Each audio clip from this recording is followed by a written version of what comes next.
Welcome to our channel. If you want to verify your Monster Job Seeker account, follow these step-by-step instructions to ensure your profile is properly authenticated and secure. Step 1. Open your web browser and navigate to the Monster Job Seeker website or open the mobile app. Make sure you are logged in with your account credentials. Step 2. Click on your profile icon or avatar, usually located in the top right corner of the page. From the drop-down menu, select Settings or Account Settings. Step 3.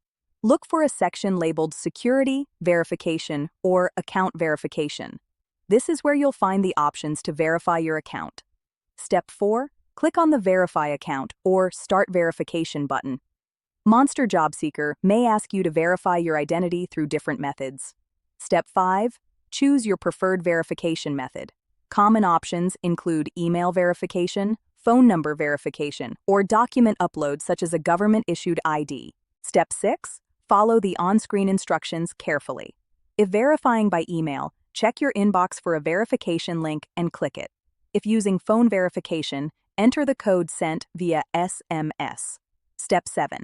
If Monster Job Seeker requires document verification, upload a clear photo of your ID or other requested documents. Ensure the image is high quality and all information is readable. Step 8. Wait for Monster Job Seeker to review your verification request. This process can take anywhere from a few minutes to several days depending on the platform's policies. Step 9. Check your email or account notifications for confirmation that your account has been successfully verified. You may see a verification badge or check mark on your profile. Don't forget to like this video and subscribe to our channel.